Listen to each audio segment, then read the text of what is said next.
November 22nd, 1963, Dallas, Texas.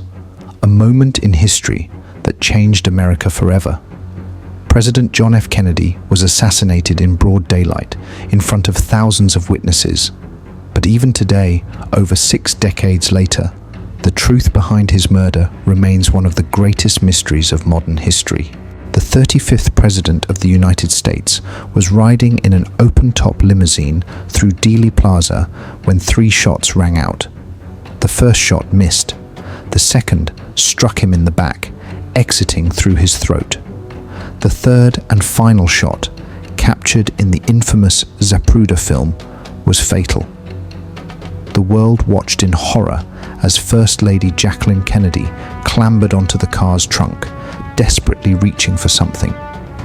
In a matter of seconds, America's Camelot had ended in blood and chaos. America had lost not just a leader, but a symbol of hope.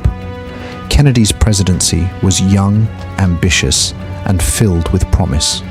His calls for civil rights, space exploration, and Cold War diplomacy were suddenly left unanswered. But why? Within hours, a suspect was in custody. A former Marine, a known defector to the Soviet Union, Lee Harvey Oswald. Oswald had lived in the Soviet Union for over 2 years, only to return with a Soviet wife. The Cold War paranoia was at an all-time high, and the mere fact that he had Soviet connections made him suspicious in the eyes of many.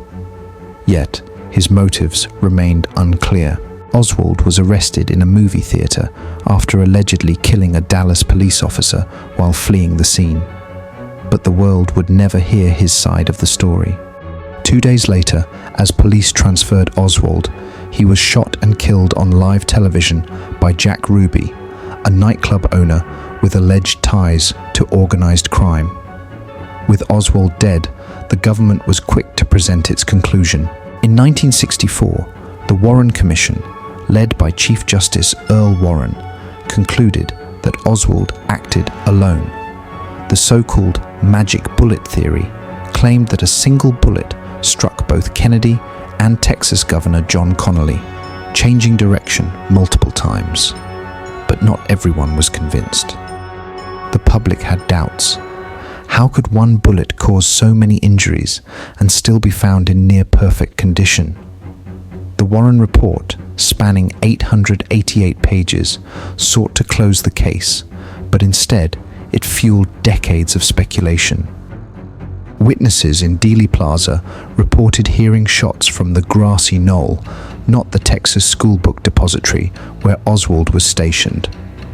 The Zapruder film seemed to show Kennedy's head jerking backward, suggesting a shot from the front, not the rear. And then, there were the deeper conspiracies. In 1967, former New Orleans District Attorney Jim Garrison publicly accused the CIA of orchestrating the assassination. Declassified documents later revealed the existence of Operation Northwoods, a proposed false flag operation to justify war with Cuba. The CIA had many enemies in Kennedy. After the Bay of Pigs fiasco and JFK's efforts to limit covert operations, some believe the agency saw him as a threat to national security.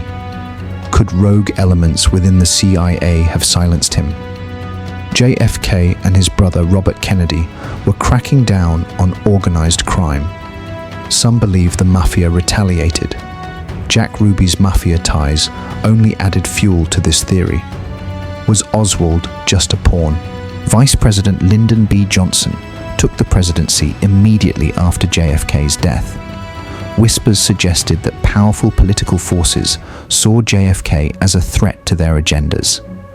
Could the highest levels of government have been involved? Recently released government files have reignited speculation. Former intelligence officers have claimed a cover-up, and documents suggest Oswald was under surveillance before the assassination.